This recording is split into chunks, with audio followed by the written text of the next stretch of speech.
দর্শক, আন্তর্জাতিক অপরাধ ট্রাইব্যুনালে রয়েছেন সহকর্মী সাবরিনা মজুমদার ও হাসান আল মাহমুদ। সরাসরি যোগ দিচ্ছেন তারা।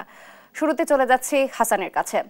হাসান, রায় ঘিরে ট্রাইব্যুনালে কেমন পরিস্থিতি দেখছেন, বিস্তারিত জানাবেন। ধন্যবাদ আপনাকে। আমরা এই মুহূর্তে ট্রাইব্যুনালের যে মূল ফটকটি রয়েছে সেই ফটকের সামনে রয়েছে। সেখানে দেখতে পাচ্ছি আইন শৃঙ্খলা রক্ষাকারী বাহিনীর সর্বোচ্চ নিরাপত্তা ব্যবস্থা তারা নিয়েছেন এবং এই মুহূর্তে কিন্তু দেখতে পাচ্ছি যে ট্রাইব্যুনালে সাক্ষী এবং আসামিদেরকে নিয়ে আসা হচ্ছে এবং সেই গাড়িগুলো কিন্তু আইন শৃঙ্খলা বাহিনীর সদস্যরা সর্বোচ্চ নিরাপত্তার সাথে ভিতরে নিচ্ছেন এবং এখন পর্যন্ত কোনো ধরনের অপ্রীতিকর ঘটনা সেরকম কোনো পরিস্থিতি তৈরি হয়নি। সর্বোচ্চ আইন শৃঙ্খলা রক্ষাকারী বাহিনীর সদস্যরা নিরাপত্তায় সবকিছু নিরাপত্তার চাদরে এখন পর্যন্ত ঢেকে রেখেছেন এবং অন্য লাস্ট কয়েকদিনে যেরকম নিরাপত্তা ছিল তার চেয়ে কিন্তু আজকে অন্তত কয়েক গুণ নিরাপত্তা বৃদ্ধি করা হয়েছে এবং সেখানে সর্বোচ্চ সেখানে আইন শৃঙ্খলা রক্ষাকারী বাহিনী, র্যাব, পুলিশের পাশাপাশি কিন্তু সেনাবাহিনীর সদস্যদেরকে হাইকোর্ট এলাকায় এবং ট্রাইব্যুনাল এলাকায় নিয়োগ করা হয়েছে এবং তারা কিন্তু সর্বোচ্চ সতর্ক অবস্থানে এই মুহূর্তে রয়েছেন এবং আমরা গত কয়েকদিন ধরে দেখেছি যে এই রায়কে কেন্দ্র করে আওয়ামী লীগ নিষিদ্ধ কার্যক্রম নিষিদ্ধ আওয়ামী লীগ এবং ছাত্রলীগের নেতাকর্মীরা যেভাবে বিভিন্ন জায়গায় আসলে ককটেল বিস্ফোরণের ঘটনা ঘটেছিল, সেই প্রেক্ষিতেই কিন্তু সর্বোচ্চ নিরাপত্তাটা আজকে জোরদার করা হয়েছে। যেহেতু শেখ হাসিনার একটি স্পর্শকাতর মামলার আজকে রায় প্রদান করা হচ্ছে, ফলে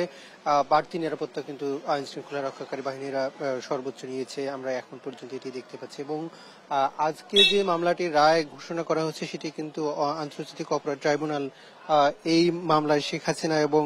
স্বরাষ্ট্রমন্ত্রী, সাবেক স্বরাষ্ট্রমন্ত্রী আসাদুজ্জামান খান কামাল এবং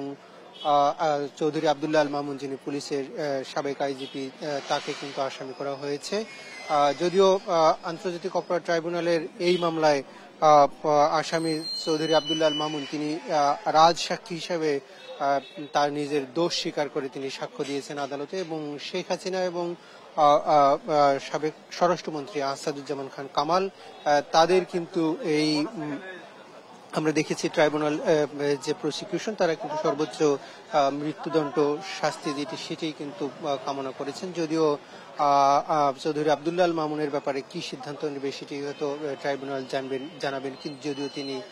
রাজসাক্ষী হিসেবে এই মামলায় একজন গুরুত্বপূর্ণ সাক্ষ্যদাতা হিসেবে অন্তর্ভুক্ত হয়েছিলেন এবং আজকের এই মামলায় কিন্তু একটি ঐতিহাসিক মামলা, যেটি জুলাই অভ্যুত্থানে সংঘটিত হত্যাকাণ্ডের এবং যে 30,000 মানুষ আহত হয়েছিলেন, 2,000-এর বেশি মানুষ নিহত হয়েছিলেন, এই সব হত্যা মামলারই কিন্তু আজকে বিচার কার্যক্রম চলছে এবং এই বিচারের মধ্য দিয়ে যে সব শহীদ পরিবার তারা গত বেশ কিছুদিন ধরে অন্তত 1 বছরের বেশি সময় ধরে যে শাস্তি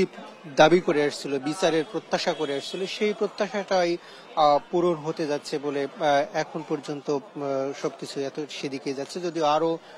বেশ কয়েকটি মামলা এখন পর্যন্ত রয়েছে, সেই মামলাগুলোর রায় কি হবে সেটি হয়তো আরো কিছু পরে আমরা জানতে পারবো এবং সেগুলো কিন্তু প্রত্যেকটি মামলারই সাক্ষ্য গ্রহণ চলছে এবং সেগুলো হয়তো দ্রুত রায় ঘোষণার দিকে যাবে, আমরা এমনটাই কিন্তু প্রসিকিউশনের পক্ষ থেকে জানতে পেরেছি। এবং এখানে গুরুত্বপূর্ণ মামলাগুলোর মধ্যে অন্যতম ছিল এই আশুলিয়ায় যে 6টি লাশ পুড়িয়ে দেওয়া হয়েছিল সেটি এবং একই সাথে চানখারপুলে অন্তত 6 জনকে গুলি করে হত্যার মামলা সহ অসংখ্য মামলায় কিন্তু শেখ হাসিনা কে এই ট্রাইব্যুনালে তাদেরকে হাজির করা হয়েছে এবং বিচারের মুখোমুখি করা হয়েছে এবং সেই মামলাগুলোও কিন্তু অনেকটা এখন বিচারের রায়ের অপেক্ষায় রয়েছে এবং সেগুলো বিচার প্রক্রিয়া কিন্তু মোটামুটি এখন পর্যন্ত চলছে এবং আজকেই এই মামলার অর্থাৎ জুলাই অভ্যুত্থানের প্রথম মামলার কিন্তু রায় হচ্ছে এবং এই মামলার রায়ের মধ্য দিয়ে কিন্তু যেসব ভুক্তভোগী পরিবার তাদের কিন্তু প্রত্যাশাটা অনেকটাই পূরণ হতে যাচ্ছে বলে সাধারণ যারা ভুক্তভোগী তারা কিন্তু মনে করছেন। তো এই মুহূর্তে আমাদের ট্রাইব্যুনালের ভিতরে আছেন আমাদের আরেকজন সহকর্মী সাবরিনা মজুমদার, তিনি জানাচ্ছেন সেখানকার সবশেষ পরিস্থিতি, এখনকার বিচারের রায় ঘোষণা ঠিক কতক্ষণ নাগাদ শুরু হতে পারে সে ব্যাপারে। সাবরিনা। হাসান, আজ জুলাই গণহত্যার যে প্রধান নির্দেশদাতা অর্থাৎ সাবেক প্রধানমন্ত্রী শেখ হাসিনা এবং তার সাথে যে সহযোগী হিসেবে যারা ছিলেন অর্থাৎ সাবেক স্বরাষ্ট্রমন্ত্রী আসাদুজ্জামান খান কামাল এবং সাবেক আইজিপি চৌধুরী আব্দুল আল মামুন, এই তিনজনের কিন্তু আজকে বিরুদ্ধে আজকে রায়ের দিন ধার্য করেছেন আন্তর্জাতিক অপরাধ ট্রাইব্যুনাল ১। আজ কিন্তু রায় ঘোষণা করবেন এবং সেই প্রেক্ষিতে পলাতক যে ২ আসামি আছেন তারা কিন্তু এই ট্রাইব্যুনালে হাজির হবে না স্বাভাবিক, এবং এই মামলায় যে পলাতক যিনি ছিলেন না অর্থাৎ সাবেক আইজিপি চৌধুরী আব্দুল আল মামুন এবং যিনি এই পুরো রায়ের কার্যক্রমে আসলে যিনি ছিলেন শুরু থেকে শেষ পর্যন্ত, যিনি আদালতে ছিলেন, যিনি জবানবন্দি দিয়েছেন, তাকে কিন্তু একটু আগে আন্তর্জাতিক অপরাধ ট্রাইব্যুনালে হাজির করা হয়েছে এবং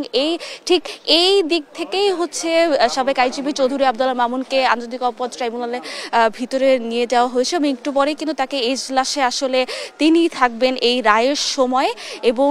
ঠিক বেলা ১১টার দিকে আসলে এই রায় ঘোষণা করবেন আন্তর্জাতিক অপরাধ ট্রাইব্যুনাল ১। এই বিষয়ে আসলে আমাদের জানিয়েছেন হচ্ছে কালকে রেজিস্ট্রার অফিস থেকে আসলে জানানো হয়েছে ঠিক আজকে ১১টার দিকে আন্তর্জাতিক অপরাধ ট্রাইব্যুনাল ১ বসবে এবং সেই পরে হচ্ছে আসলে এই যে সাবেক প্রধানমন্ত্রী শেখ হাসিনা, যিনি হচ্ছে গেল ১৫ বছর ধরে বাংলাদেশে শাসনামলে ছিলেন, যার বিরুদ্ধে আসলে অভিযোগ এসেছে গুম খুন হত্যাযজ্ঞের এবং জুলাই আগস্টের যে হত্যাযজ্ঞের প্রেক্ষাপট, যার বিরুদ্ধে অভিযোগ উঠেছে এবং তার সহযোগী হিসেবে যিনি ছিলেন অর্থাৎ সাবেক স্বরাষ্ট্রমন্ত্রী আসাদুজ্জামান খান কামাল এবং সাবেক আইজিপি চৌধুরী আব্দুল আল মামুন, তাদের ভাগ্যে অর্থাৎ তারা আসলে কি সাজা ভোগ করবে সেটি কিন্তু আজকে আমাদের আন্তর্জাতিক অপরাধ ট্রাইব্যুনাল ১ আজকে রায় সে বিষয়ে আসলে রায় ঘোষণা করবেন। এখন হচ্ছে একটু আগে সাবেক আইজিপি চৌধুরী আব্দুল আল মামুনকে যেহেতু হাজির করা হয়েছে, ঠিক বেলা ১১টার দিকে তিনি আসলে এজলাসে থাকবেন। এজলাসে আসলে রায় কি হবে তখন আসলে আমি আপনাকে রায় ঘোষণা হলে জানাতে পারবো। তো এখন পর্যন্ত আন্তর্জাতিক অপরাধ ট্রাইব্যুনাল থেকে এই ছিল সর্বশেষ।